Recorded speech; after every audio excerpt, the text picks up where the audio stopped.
Yeah. So there are mixed reports. He's getting better, he's getting worse, he's getting better, he's getting worse. And from what I can tell is that although he has, his cognitive abilities, it seems as though he's perhaps close to death. I mean, those are his words. He's anticipating that these are the last days of his life. It's sad. I don't know. I've been Catholic for a little over 10 years, and he's been the only pope that I've had. And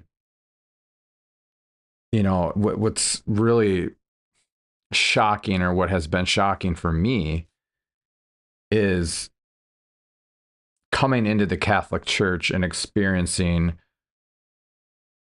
all this stark hatred for the Pope. So I wasn't expecting it, because I actually came from a Protestant denomination that treated the Pope as someone of contempt.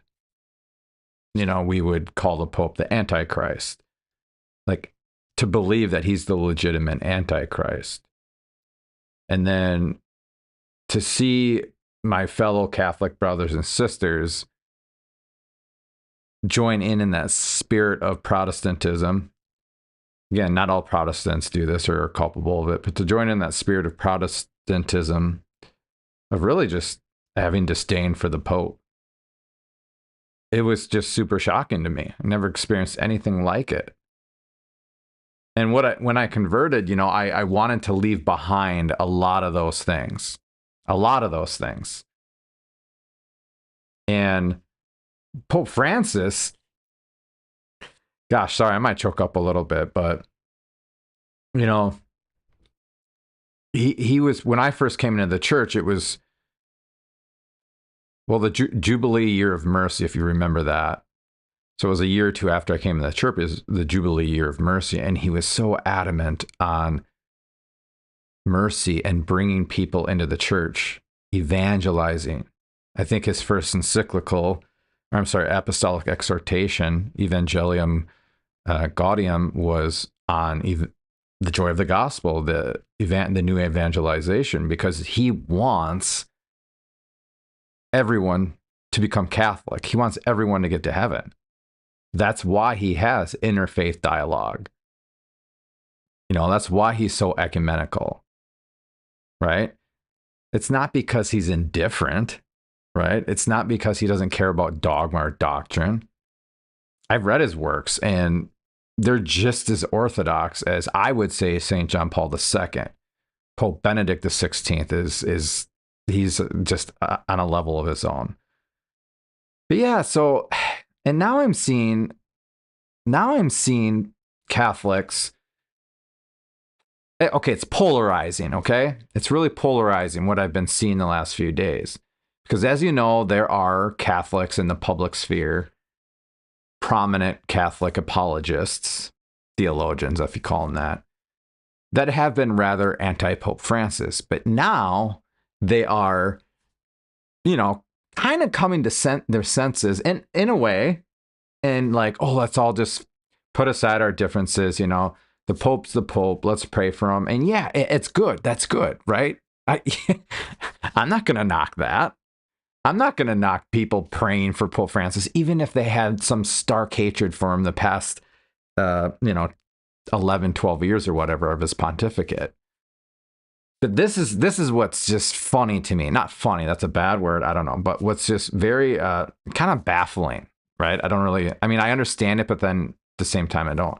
So a lot of these people that have not really liked Pope Francis, they're saying, let's pray for him, but they have this pretext, right? Or a pretense, rather. A pretense. And I'm going to just show you quickly what one of these pretenses are, to give you just kind of an illustration of what I'm talking about. And it really bugs me. It doesn't, but it does. Like, I'm not losing sleep over it, but it's just like, it's the most patronizing and condescending thing. And I've noticed this all across the public. or the social media and the online public is what I should say. So, so this is a Twitter account, and I'm sorry. Let me go to the Twitter thing here. This is a Twitter account. I mean, it doesn't matter whose it is or whose it isn't.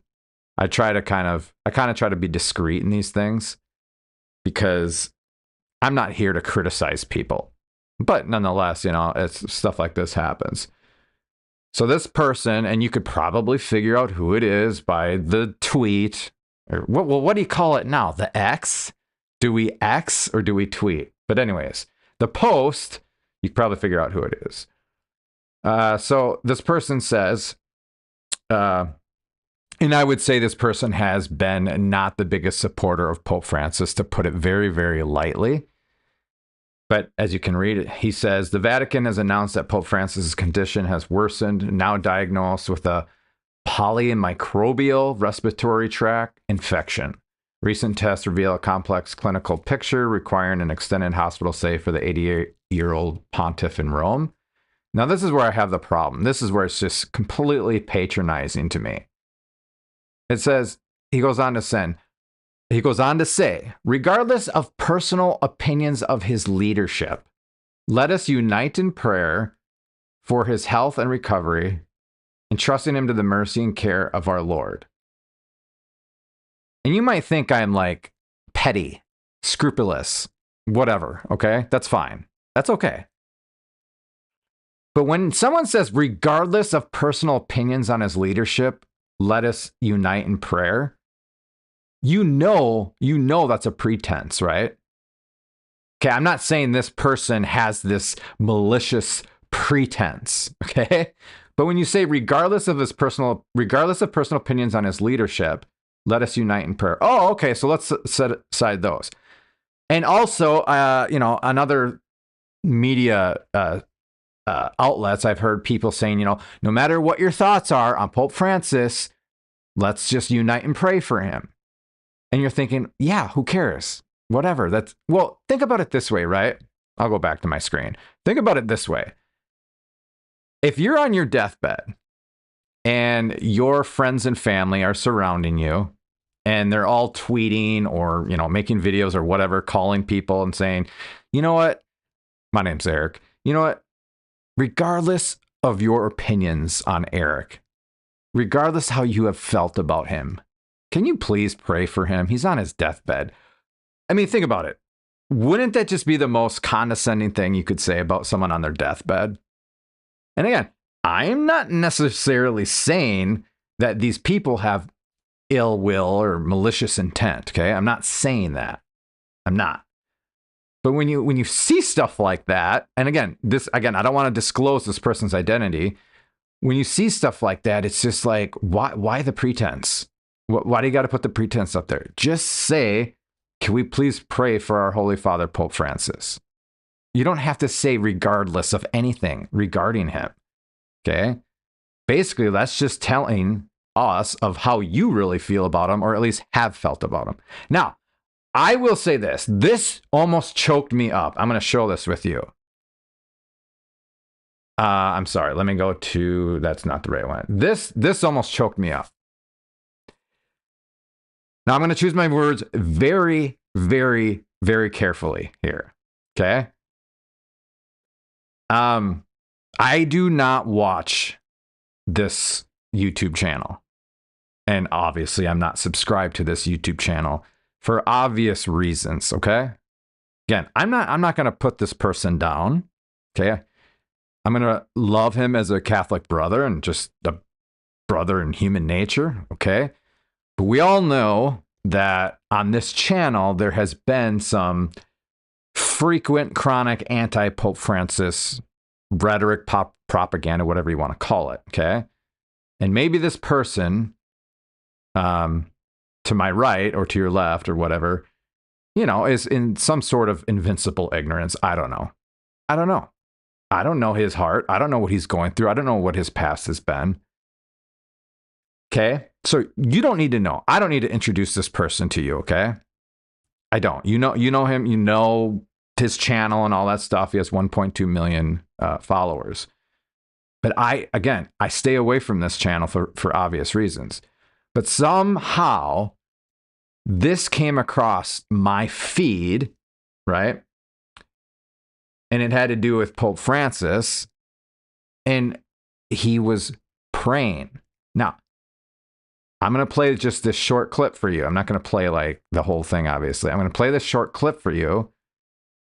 And I'm going to tell you why it choked me up and brought me to tears. But let's just listen just for a little bit. Okay, hold on just a second. In English. And maybe we'll do the second and fourth mystery in Latin. How's that sound? All right. Oremus. Patris et Filii Spiritus Sancti. Amen. We pray this rosary, Francis. That choked me up. Tell you why it choked me up. Because obviously, maybe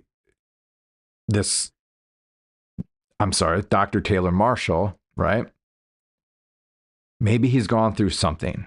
Maybe he has experienced, I don't know, trauma or just some psychological stuff. Or the worst thing I can think of that a Catholic can go through is being sucked into any type of pseudo sedevacantism. I'm not saying that he is, okay? I'm not saying that. Or some sort of spirit of Protestantism, right? Where you're trying to judge the legitimacy of the Pope to see if he is the Pope. Or Vatican II is teaching heresy, okay? Any one of us, without God's grace, could be in that position, right? So we should never judge anybody at any time. But what choked me up about this was that, I don't know, it seemed like his heart was softened towards Pope Francis. Like it came to this point where Pope Francis was dying. I mean, we could say he's probably dying. That's why we should pray for him. And he prays a rosary for Pope Francis on live air without any pretense that I know of, because I didn't watch the entire video. There's no pretense of Dr. Taylor Marshall. Like, oh, regardless of what you think of him, or, whatever your thoughts or feelings are, just we really need to pray for him. To me, that's the most patronizing thing you could ever say about someone on his or her deathbed. Like I said before, you're on your deathbed and you have family members or friends or whomever, and they're saying, regardless of how you feel about whatever your name is, my name's Eric, however you feel about Eric, whatever your personal feelings are about Eric, or whatever your thoughts are about Eric, can you please pray for him? The most condescending, patronizing thing. And Dr. Taylor Marshall did not do that, to my knowledge. And he legitimately, sincerely, heartfelt, gave his heart in the rosary for Pope Francis. From my point of view, I don't think that was a pretext. Okay. So, and then that's that, right? Beautiful. Choked me up. I hope and pray that Dr. Taylor Marshall will be more, what's the word? I hope his heart gets softened more towards Pope Francis and just the pontificate, or the you know what I mean? The office of the Pope. Because as you guys know, like I have a deep affinity for Pope Francis. Okay. Just because I've been surrounded by such stark contempt for him, and I don't see any of the stuff that people are propagating. The whole ambiguity and the confusion and all that stuff. I believe in God. I'm so sorry. But I wanted to show you this. This was kind of like, the whole too soon thing. There's an article already, and this was actually yesterday. Today's February 19th. This is February 18th. So there's an article already from the New York Post. I know, garbage, right? But nonetheless, this guy's dying on his deathbed, and it's titled, "Who are the front runners to be elected next pontiff after Pope Francis?" Like, are you kidding me? Again, call me scrupulous, call me petty or whatever. Again, this doesn't like infuriate me. There's nothing inherently wrong. It's just journalistic media, whatever, trying to get people to, the sensationalization of it. Yeah. So, they give a little synopsis of the logistics of how the next pope is elected and yada, yada, yada. And then they give the front runners. Here are the front runners to become the next pope according to public reporting. What does that even mean? Public reporting. That's just vague nonsense, right? Doesn't make any sense. So I don't know all these cardinals, obviously. I do know this one, not him. Not him either. I do know him. I think that'd be cool. Him, Cardinal Luis Antonio Tagle from the Philippines. Dude, to have a pope from the Philippines, yeah, let's go, right? Right here, though. Again, dude, I'm not coming on here to bash a cardinal. But I think it's interesting that they have Cardinal Burke up here as a front runner for the next pope.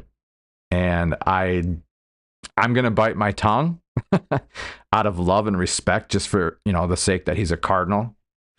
But yeah, I would personally say he's not the best front runner, but yeah, anyway, so yeah, New York Times Post. I don't even know why I even looked at that, but yeah, what I said about Dr. Taylor Marshall, just beautiful, just absolutely beautiful, because he didn't have any pretense, nothing, just straight up, you know what?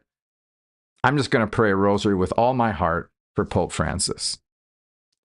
And perhaps, I don't know Dr. Taylor Marshall's heart, but perhaps he has the most antipathy for him out of all of us or whatever. And for him to just swallow that and pray for Pope Francis was just like, I loved it. I don't know. It was just super edifying and super spiritually uplifting. But yeah, so Pope Francis, oh boy, I don't know what I'm going to do when he goes, but this is my personal suggestion for you. If you've had trouble with Pope Francis and his works and his words and his actions or lack thereof, the best thing I can tell you is to go to Pope Francis himself, use your conscience and critical thinking skills to form your own opinion. Do not let the media, Catholic, Protestant, secular, think for you. You know what I mean? It's not hard. Read his exhortations. Read his encyclicals, right? Read his letters. And then you alone, with your conscience, come up with an opinion, right?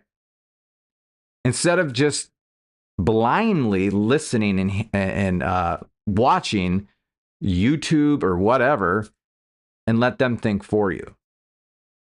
Like this whole stigma of confusion and ambiguity that's tied to the Pope just comes from, again, an antipathy and contempt for Pope Francis, a caricature of Pope Francis, right?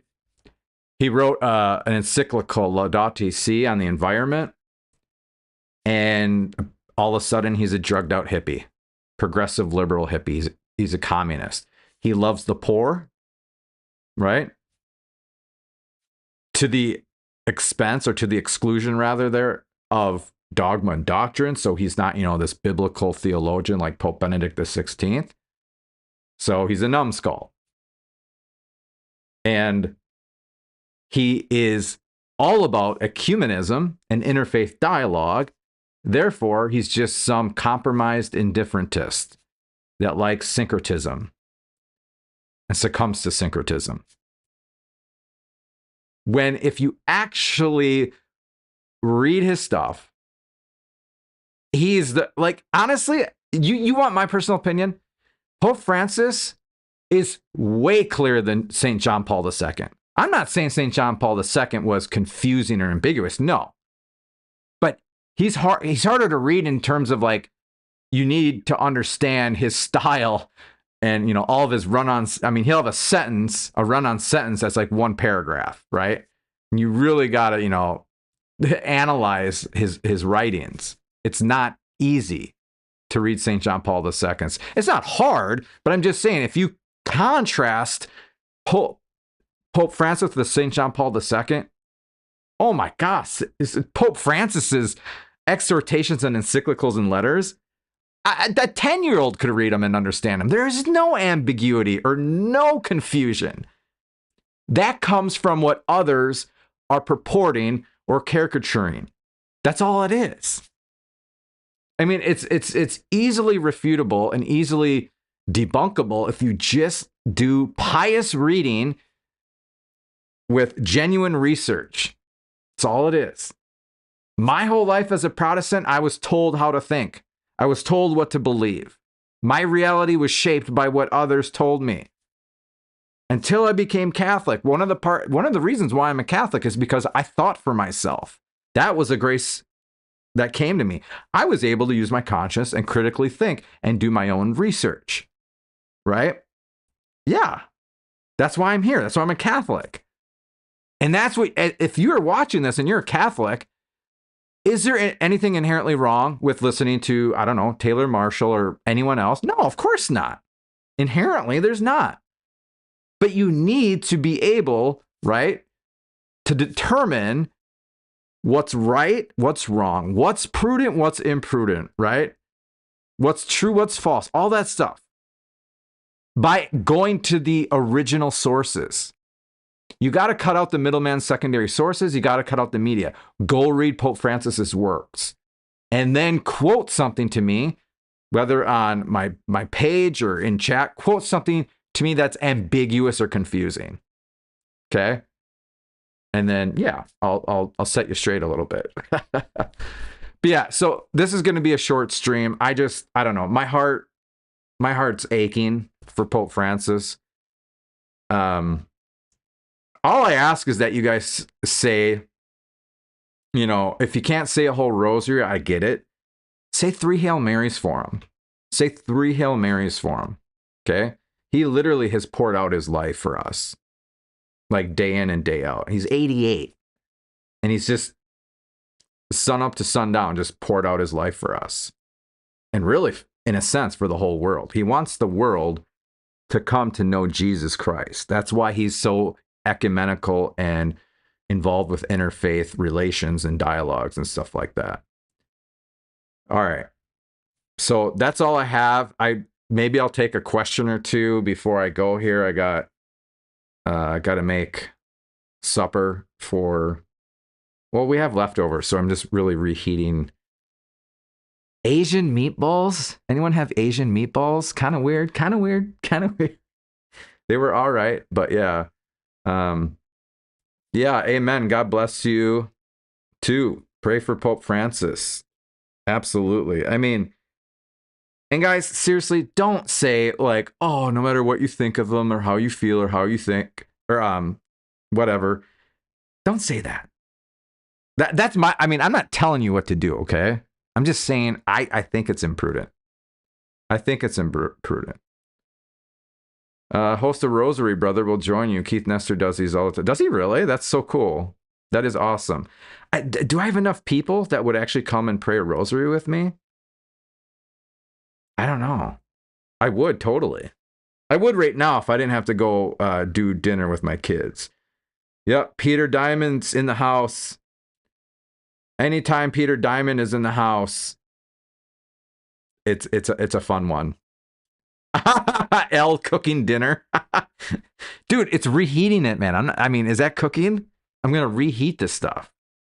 Oh, Alexandra Dumas, thank you. I appreciate it. May I ask what SEK is? Is that a currency over in Europe somewhere or Eastern Europe? Or what is SEK? But thank you. God bless you, Alexandra. I will say Hail Mary for you, and please pray for Pope Francis. Thank you for supporting this channel and coming on here. I really appreciate you. Your donation and support helps my family survive. So I really appreciate that. But you're going to have to let me know what an SEK is. Oh, Swedish krona. Are you in Sweden? That is awesome if you are in Sweden. That is like the coolest thing. Oh, Peter Diamond was all over it. Peter Diamond knows his currency.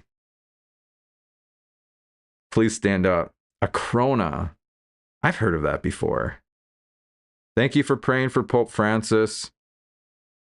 Thank you.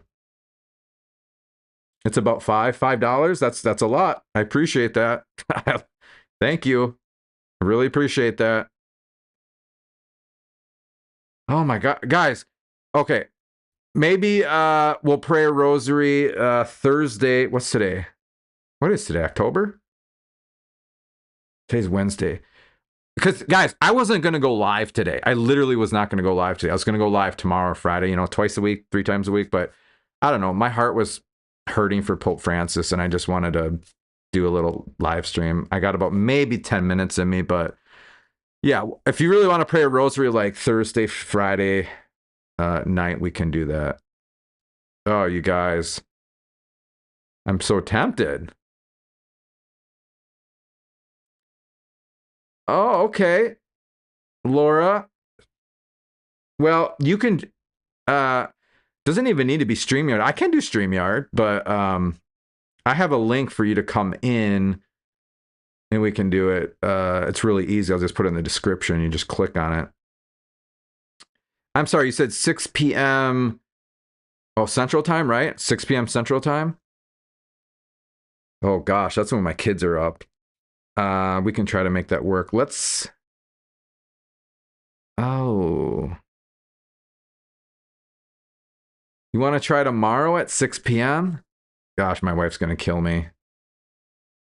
Swedish born and raised. Very nice. I would love to go to Sweden. Oh, hey. Dr. Manfango. Or Mafango, I'm sorry. I have it too. I have to read it though. Guys, maybe we should all read his autobiography, Hope, Pope Francis, right? Definitely. No, dude, seriously. Okay. Amazonian indigenous people brought a statue of Our Lady of Amazon, and they did ceremonial rite, if you will. Okay, that's all it was. That's all it was. Look at it online. I mean, not online. You're gonna come across a bunch of weird stuff. But dude, don't seriously, are we that dense? Not me and you, but the Catholic Church is gonna bring in something and worship it. Do you think Pope Francis brought a wooden statue? I don't know, some voodoo statue, put it on the altar, and sacrificed bulls to it? No. So he didn't worship it in the Vatican. He was in the Vatican Gardens, and they weren't worshiping. So yeah. Peter Diamond, hold on, I gotta go up. It better be in Swedish currency, Peter. Ooh, really? Are you being serious about that? 15-decade rosary? That'd take about an hour, a little less than an hour, right? I mean, I'm down for it, but yeah. What did I miss? Yeah, I'm going to have to get going here in about 3 minutes. Oh, Peter, thanks for the super chat too, by the way. Why? I mean, I don't want to laugh, but I think you're being silly. Chant the rosary in Latin. Oh, I see what you're saying. Yeah, Peter Diamond. But it's not oh, he does do the 15 decades because he doesn't accept the luminous mysteries. I gotcha. Bring the kids? Dude, that would be a mess. You don't want me to bring my Mofongo. Dr. Mofongo. What do you have your doctorate in? Which one? Bro, I will refute every single video of yours. Okay, well, maybe not. Peter Diamond's a pretty smart dude and knows his stuff. I mean, pre-conciliar, but well, actually, he knows. Yeah. Anyways, my lunch is at 6, and mom is on my phone, so I just don't have a. Oh, okay. Then it might. Does StreamYard work on the phone? Because I know what I have doesn't work on the phone. Dude, you asked me this yesterday. Come on, man.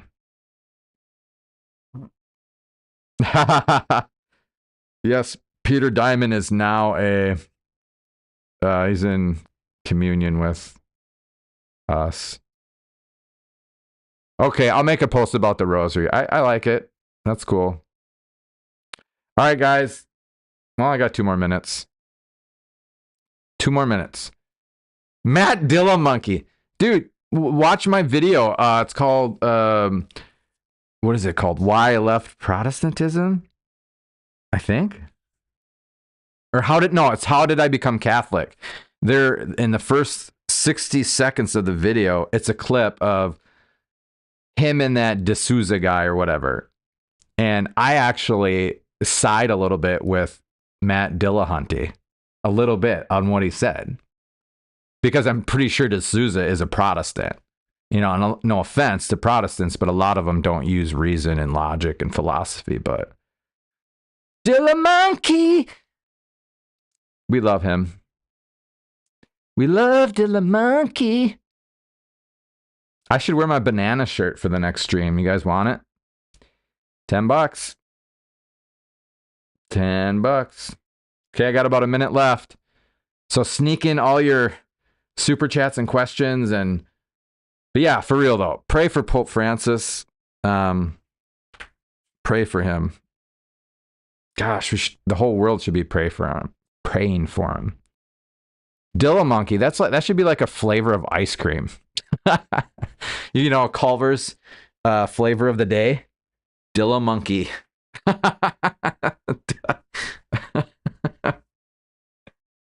Dilla Monkey just sounds so phonetically pleasing.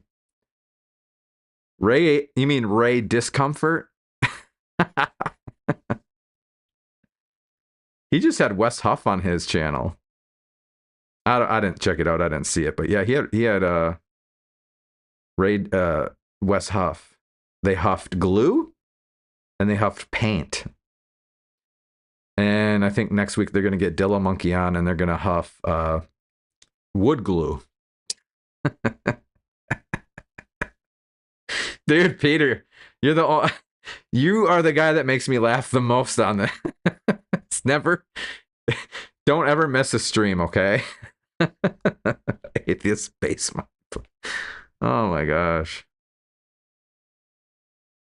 Dude, bro, give it up, man. Come on. Give it up. All right, guys. Asian meatballs. What do you think? W or L? Asian meatballs. Leftover. They're a little burnt. But we're going to choke them down tonight. My kids and my wife and I. Yeah. Oh, yeah. I'll do a reaction to him interviewing Catholics. It's cringe. It's like not even worthwhile or worthy of refuting or debunking, but I'll do it on a live stream just for fun. Well, what are you having for supper? Peter, I forget. Are you in Georgia? Where are you? I didn't know it was a thing until my wife made them. She's from the Philippines. And we had beef defrosted, and we're like, oh, what are we gonna do with this? Oh, I'll make Asian meatballs. Dude, stir fry always goes so hard. Just don't put mushrooms in it, okay?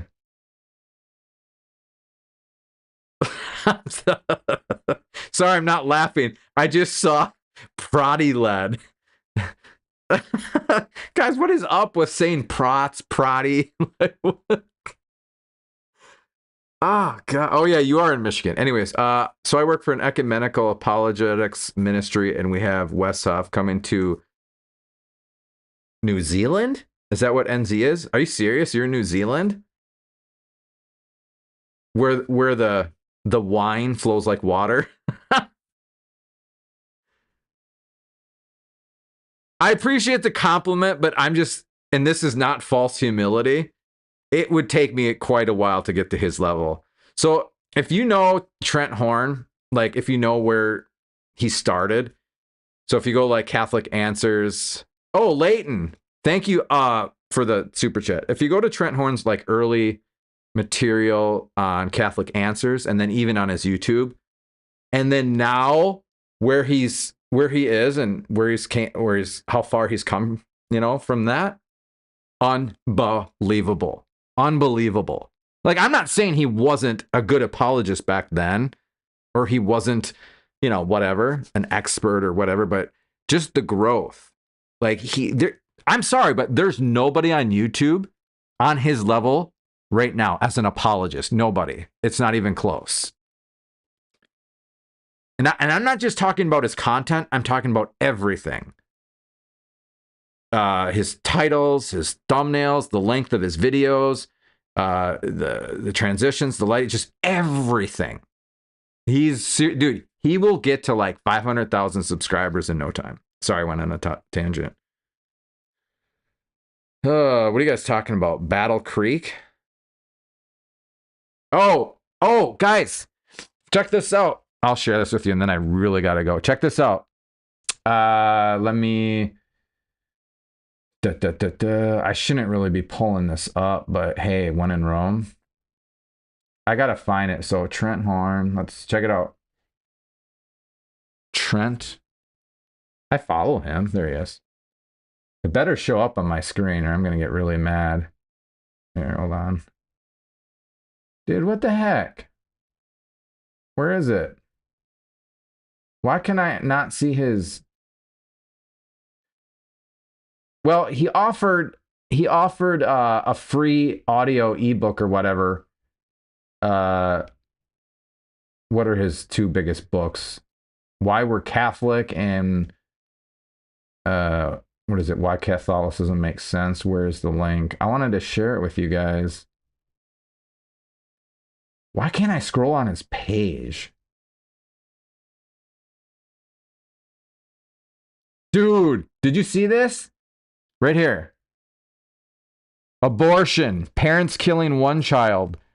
IVF, parents killing 5 to 10 children to get one child. Wow. I got to repost this. Oh my gosh. IVF, no bueno, kids.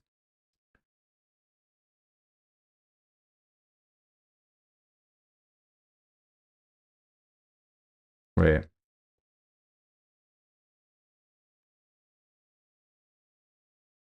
I'll just say yes. Oh my gosh. But guys, if you go to Trent Horn on Twitter, he's giving away books. They're ebooks, but I mean, still, a book's a book is a book is a book. Why doesn't it show? Dude, it was on my feed and I'm done, but hopefully you can find it. What did I miss? I gotta go. Let's see what here.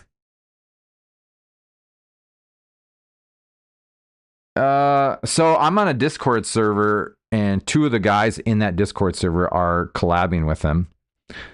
So I'll maybe give it time. Give it time. All right, guys.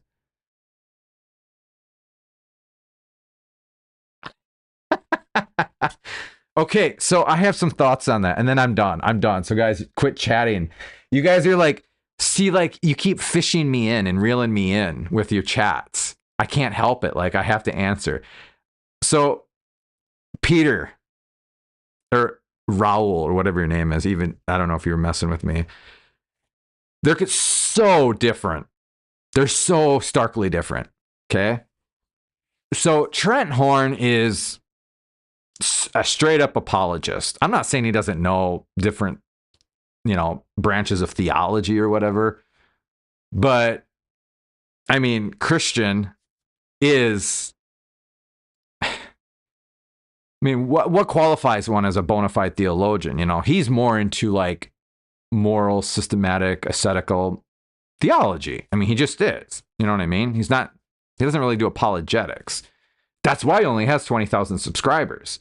If he did apologetics, he would have way over 100,000. But that's not him. But so yeah. But anyways, yeah, I kind of see where you're coming from, but yeah. Okay. Yeah, right. Come on. The thing is he debated James White. I know I wouldn't have done that well. So there's that. All right, guys. Proddy is Irish slang? Is it really? I thought that was like denigrating, patronizing terms.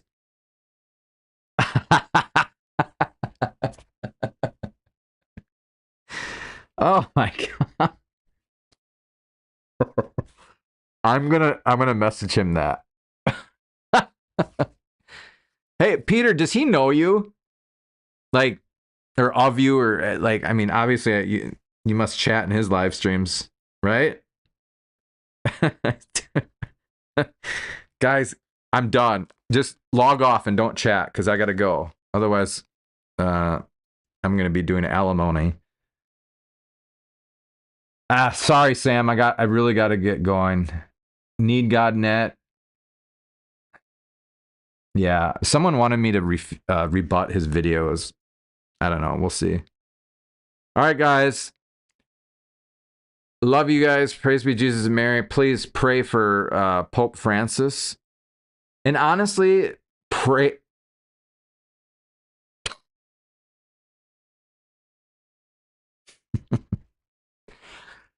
Oh, gosh. Pray for those who are struggling with Pope Francis, and have ill will towards him, or, bad feelings and thoughts and, all that stuff. Pray for those people too. So, love all you guys. I really got to log off. Peace. The guys, this is an ad hoc